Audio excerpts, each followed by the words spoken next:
नमस्कार, स्वागत है आपका। आप देख रहे हैं हमारी खास पेशकश। मैं हूं आपके साथ सुमित झा। दरभंगा ब्लास्ट की कड़ियां जैसे जैसे खुल रही हैं, साजिश का सच सामने आ रहा है।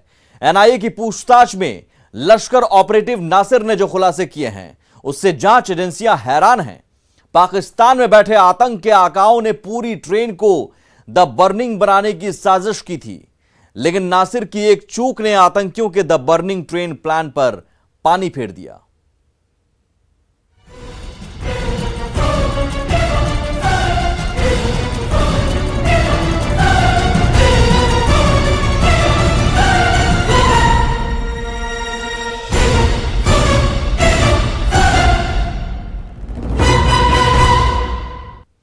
दरभंगा ब्लास्ट की साजिश रचने वाले अब एनआईए के हत्थे चढ़ चुके हैं। उम्मीद है कि जल्द पूरा सच सामने आएगा। कल से लेकर आज तक चारों संदिग्ध में से 3 की रिमांड मिल चुकी है, लेकिन सलीम जो सबसे बड़ा साजिश करता है, बीमार होने की वजह से उसकी रिमांड नहीं मिल सकी। हालांकि पूछताछ के पहले दिन एनआईए के सामने नासिर ने जो खुलासा किया है, वो होश उड़ाने वाला है।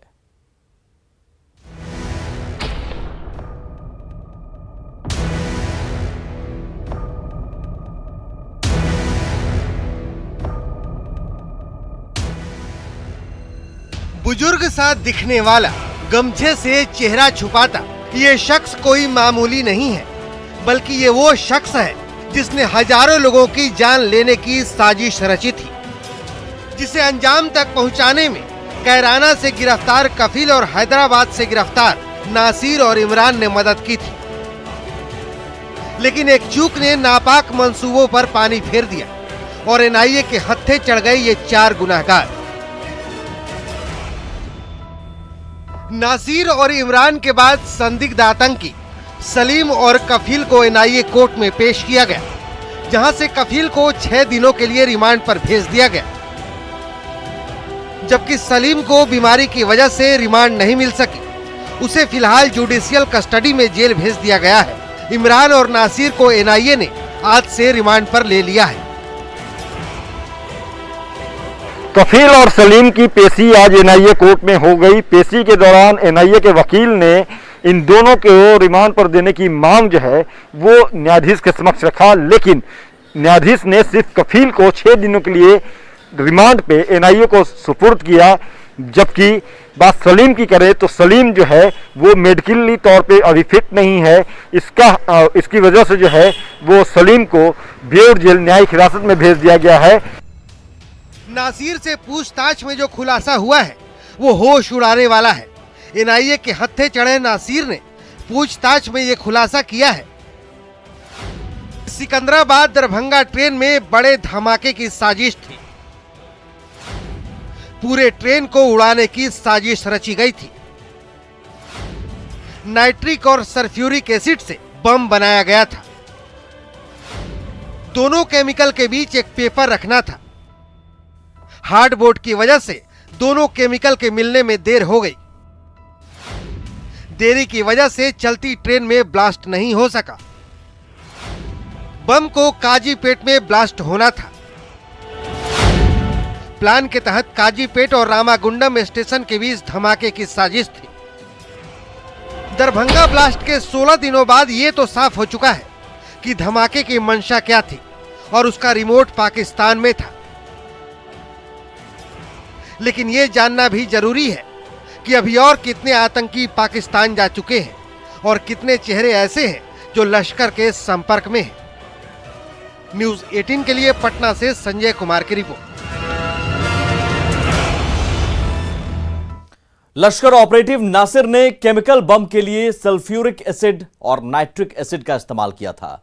आतंकियों के फॉर्मूले के तहत काजीपेट और रामागुंडम स्टेशनों के बीच जब ट्रेन टॉप स्पीड में होती तो ये दोनों एसिडिक केमिकल मिलते और रिएक्शन के बाद धमाका होता। धमाके की टाइमिंग के लिए दोनों केमिकल के बीच पार्टीशन के तौर पर कागज का इस्तेमाल करना था, लेकिन नासिर ने कागज की जगह कार्डबोर्ड का इस्तेमाल किया और यहीं पर नासिर से चूक हुई, क्योंकि कार्डबोर्ड के कारण दोनों केमिकल घुल नहीं पाए और रिएक्शन नहीं हो सका, जिसके कारण कई लोगों की जान बच गई।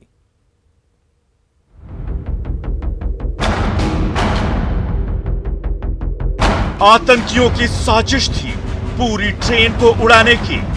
गिरफ्तार संदिग्ध आतंकी नासिर ने एनआईए की पूछताछ में ये बड़ा खुलासा किया है। लेकिन नासिर की एक चूक के कारण धमाका उनकी प्लानिंग के अनुसार नहीं हो सका। नासिर की इसी चूक से कई लोगों की जान बच गई।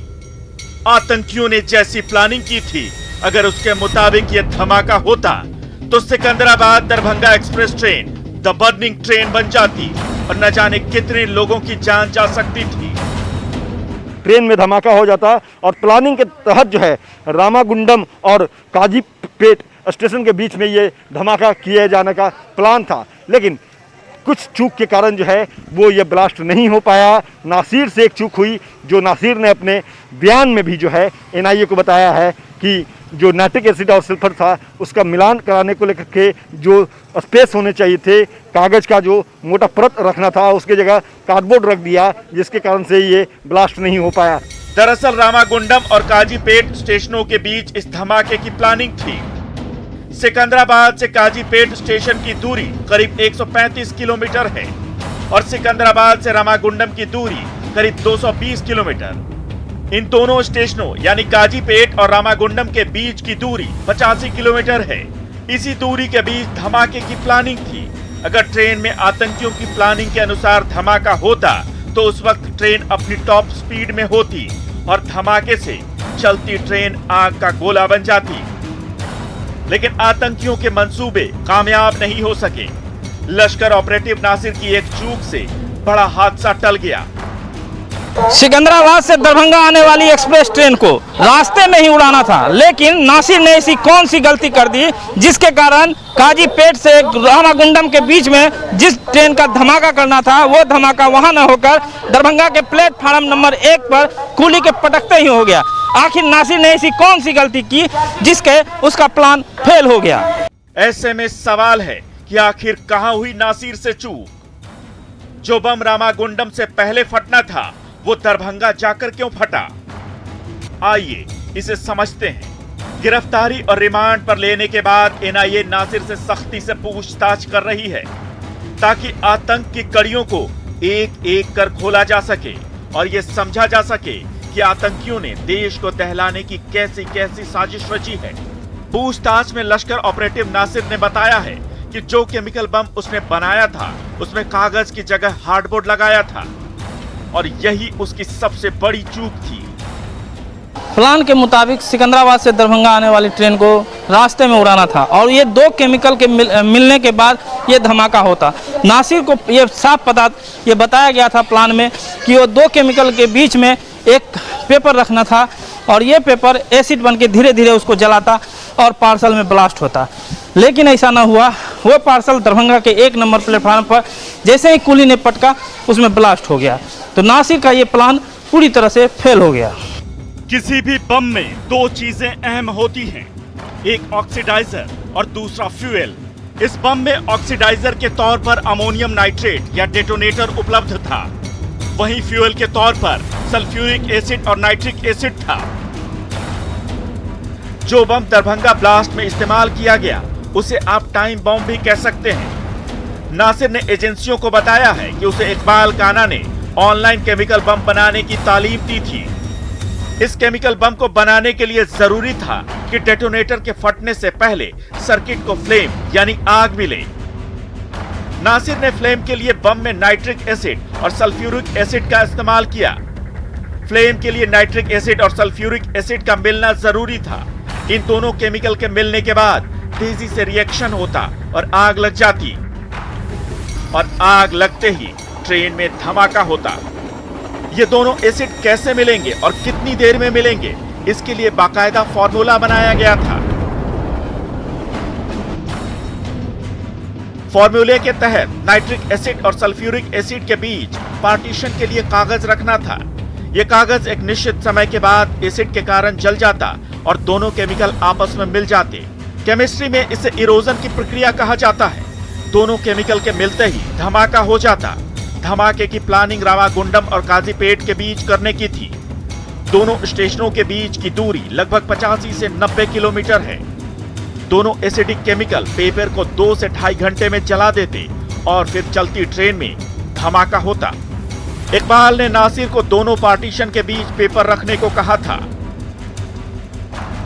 लेकिन नासिर ने दोनों एसिडिक केमिकल के बीच पार्टीशन में हार्डबोर्ड का इस्तेमाल किया। हार्डबोर्ड के गलने में ज्यादा टाइम लगा। जब तक ट्रेन दरभंगा पहुंची तब तक दोनों एसिड हार्डबोर्ड के कारण रिएक्ट नहीं कर पाए, इसीलिए चलती ट्रेन में धमाका नहीं हो सका। लेकिन जैसे ही पार्सल को दरभंगा स्टेशन पर बाकी सामानों के साथ फेंका गया, वैसे ही दोनों केमिकल आपस में मिले और धमाका हो गया। दरभंगा से विपिन कुमार दास, पटना से संजय कुमार और अमित कुमार के साथ ब्यूरो रिपोर्ट, न्यूज़ 18। और आइए अब आपको एनिमेशन के जरिए दिखाते हैं कि कैसे काजीपेट और रामागुंडम के बीच द बर्निंग ट्रेन की खतरनाक प्लानिंग थी। हमारे सहयोगी विवेक आनंद बता रहे हैं पूरी डिटेल। लेकिन इस पूरे चरखे को समझना बेहद जरूरी है कि आखिर हुआ क्या, कैसे हुआ। जो चार लोग, जो चार आरोपी सामने आए, जिनके नाम सामने आए, उनकी गतिविधियां सामने आई, इसके पीछे क्या कारण रहे, आखिर सिकंदराबाद और दरभंगा एक्सप्रेस को ही क्यों चुना गया, इस बारे में पूरी जानकारी हम देने जा रहे हैं। इस बोर्ड को अगर आप देख रहे हैं, यह सिकंदराबाद स्टेशन है, जरा इसको प्ले करते हैं। देखिए गाड़ी खुलती है और सिकंदराबाद से ये काजीपेट की दूरी है 135 किलोमीटर। इसे जरा समझने की कोशिश कीजिए कि जो धमाका होना था वो काजीपेट और रामगुंडम के बीच में होना था। यानी कि जब सिकंदराबाद से गाड़ी खुलती है और काजीपेट की दूरी 135 किलोमीटर है और काजीपेट से रामगुंडम तक की जो दूरी है तकरीबन 250 से 300 किलोमीटर है, तो ऐसे में इस बात को समझना होगा कि आखिर पहले से प्लानिंग थी कि हम इसे ब्लास्ट करेंगे तब जब गाड़ी की रफ्तार पूरी हो, कहीं कोई दिक्कत ना हो और एक हल्की सी चिंगारी उस पूरे गाड़ी को आग के शोले में तब्दील कर दे। जरा फिर प्ले करके हम आपको दिखाना चाहेंगे कि देखिए ये रामगुंडम है, 220 किलोमीटर, 135 किलोमीटर की दूरी यहां से, और इसके बाद दरभंगा। तो कुल मिलाकर आप इस पूरे माध्यम से आप देख पाएंगे कि जो स्थितियां थी वो बनाई गई थी और किस तरीके से ये अंजाम तक पहुंचाया जाना था। अगर आप देखें कि दरभंगा तक की दूरी 2000 किलोमीटर है, बम को यहां नहीं फटना था, यहां फटना था, तो यहां पर की तैयारी पहले कर ली गई थी। काजीपेट की दूरी 135 किलोमीटर थी और इस गैप के बीच में जब ट्रेन की रफ्तार पूरी हो, वहां पर इंतजार करना था कि ये एक्सप्लोसिव ब्लास्ट कर जाए। तो ये पूरी जो प्रक्रिया है ये चलनी थी, लेकिन ऐसा नहीं हो सका। तकदीर अच्छी थी कि जो ब्लास्ट जहां होना था काजीपेट और रामगुंडम के बीच में, वो हो नहीं पाया। तो सिकंदराबाद से गाड़ी खुली तो, लेकिन ब्लास्ट वाली जगह पर ब्लास्ट नहीं हुआ। यह कहा गया कि भाई यहां पर तैयारी हमारी पुख्ता थी, लेकिन बचाया किसने? बचाया उस हार्ड बोर्ड ने जो दो लिक्विड के बीच में, दो केमिकल्स के बीच में रखा गया था। वहां पर कोई ऐसी पतली कागज की दीवार नहीं थी। अगर यह कागज होता जो कि प्लानिंग में शामिल था, अगर ये कागज होता तो हो सकता था एक बड़ा धमाका होता, लेकिन ऐसा नहीं हो पाया। यानी कि गाड़ी अब 135 के बदले 220 किलोमीटर पहुंच चुकी थी पूरी रफ्तार के साथ। अब आगे यात्रा होनी थी।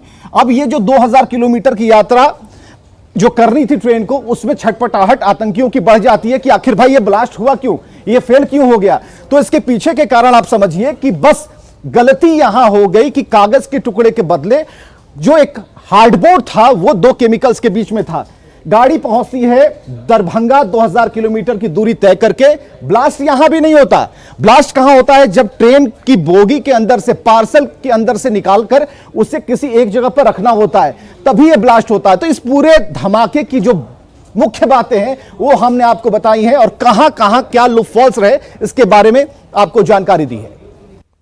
जी हां, तो दरभंगा ब्लास्ट मामले में पता चला ये भी कि इसी साल फरवरी महीने में कैराना के रहने वाले सलीम के घर में ही ट्रेन में आईईडी ब्लास्ट की साजिश रची गई थी और इस पूरी साजिश का आका पाकिस्तान में बैठा इकबाल काना है। आतंकियों का मकसद दरभंगा ट्रेन में ब्लास्ट कराकर बड़ा नुकसान पहुंचाने का था। पाकिस्तान में बना हिंदुस्तान को दहलाने का प्लान, यूपी से जुड़ा धमाके का कनेक्शन, सलीम के घर पर बना धमाके का ब्लूप्रिंट। दरभंगा ब्लास्ट मामले में पहले दिन से ही पाकिस्तान एंगल पर शक हो रहा था, लेकिन जांच एजेंसियां बिना पुख्ता सबूत के इस पर कुछ भी कहना नहीं चाहती थीं। लेकिन जैसे जैसे जांच आगे बढ़ी, परतें खुलने शुरू हुई और तार साफ तौर पर पाकिस्तान तक जुड़ते चले गए। ब्लास्ट मामले में एनआईए की जांच में खुलासा हुआ है। दरभंगा पार्सल ब्लास्ट के मास्टरमाइंड सलीम के घर पर पिछले फरवरी महीने में हैदराबाद से गिरफ्तार किए गए मोहम्मद इमरान, नासिर और कफील की एक साथ बैठक हुई थी। इसी बैठक में ट्रेन को उड़ाने की साजिश रची गई थी। इसी दौरान सलीम ने पाकिस्तान में बैठे अपने आका इकबाल काना से इन सभी का परिचय भी करवाया था। जांच में पता चला है कि इसी साल फरवरी महीने में कैराना के रहने वाले हाजी सलीम के घर पर ही ट्रेन में आईईडी ब्लास्ट की साजिश रची गई थी। जानकारी के मुताबिक सलीम के घर पर सारी योजना पाकिस्तान में बैठे इकबाल काना के इशारे पर बनाई गई थी। यानी धमाके की प्लानिंग पाकिस्तान में बनी और इसका ऑपरेशन कैराना में बैठकर हाजी सलीम ने किया। राष्ट्रीय जांच एजेंसी ने इस मामले में शुक्रवार को यूपी के कैराना से हाजी सलीम और कासिम उर्फ कफील नाम के 2 आरोपियों को गिरफ्तार किया था। हाजी सलीम ही वो शख्स है जिसने हैदराबाद से 1 जून को गिरफ्तार नासिर और इमरान नाम के 2 भाइयों को इस धमाके के लिए रिक्रूट किया था। एनआईए के मुताबिक फरवरी 2021 में सलीम के घर पर हैदराबाद से गिरफ्तार नासिर, इमरान और सलीम के साथ कफील की मीटिंग हुई थी। हाजी सलीम ने ये मीटिंग पाकिस्तानी हैंडलर इकबाल काना के इशारे पर बुलाई थी। इसी मीटिंग में सलीम ने ट्रेन में बम धमाके का प्लान सभी को बताया। सलीम ने ही अब तक गिरफ्तार किए जा चुके सभी आरोपियों का परिचय पाकिस्तान में बैठे इकबाल काना से भी करवाया था। प्लान के मुताबिक सिकंदराबाद से दरभंगा आने वाली ट्रेन को रास्ते में उड़ाना था और ये 2 केमिकल के मिलने के बाद ये धमाका होता। नासिर को ये साफ पता ये बताया गया था प्लान में कि वो 2 केमिकल के बीच में एक पेपर रखना था और ये पेपर एसिड बन के धीरे धीरे उसको जलाता और पार्सल में ब्लास्ट होता। उत्तर प्रदेश के शामली का रहने वाला इकबाल काना बहुत पहले पाकिस्तान चला गया था। इकबाल वहीं पाकिस्तानी खुफिया एजेंसी आईएसआई के संपर्क में आया और फिर जाली नोटों का सबसे बड़ा किंगपिन बन गया। इकबाल काना भारत में नेपाल और बांग्लादेश के जरिए जाली नोट भेजता है।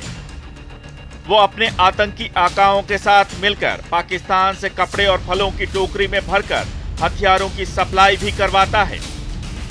कैराना और शामली के कई लोग आज भी इकबाल काना के संपर्क में हैं। ये सभी संदिग्ध अब जांच एजेंसियों के रडार पर हैं। एनआईए के मुताबिक पाकिस्तान से इकबाल काना भारत में सलीम को पैसे भेजता था, जिसे सलीम गैरकानूनी कामों में इस्तेमाल करने के लिए चैनलाइज करता था। एक तरीके से हाजी सलीम भारत में इकबाल और आईएसआई का ऑपरेशनल हब था, जहां से आतंकी और गैरकानूनी वारदातों को अंजाम देने का खाका तैयार कर उसे ऑपरेट किया जाता था। इकबाल काना भारतीय एजेंसियों की नजर में वांटेड है। कहने को तो पाकिस्तान में इकबाल की ग्रोसरी शॉप है, लेकिन असल में वो आईएसआई और लश्कर-ए-तैयबा के हैंडलर के तौर पर काम करता है। एजेंसियों को यह भी जानकारी मिली है कि सलीम जब भी पाकिस्तान जाता था, तब इकबाल ही पाकिस्तान में उसके ठहरने का इंतजाम करता था। फिलहाल राष्ट्रीय जांच एजेंसी इस मामले में गिरफ्तार किए जा चुके सभी आरोपियों से पूछताछ कर रही है। दिल्ली से शंकर आनंद, पटना से संजय कुमार और अमित कुमार के साथ ब्यूरो रिपोर्ट, न्यूज़ 18। और इस खास पेशकश में आज के लिए बस इतना ही। कल फिर होंगे हाजिर, तब तक देखते रहिए न्यूज़ 18 बिहार झारखंड। नमस्कार।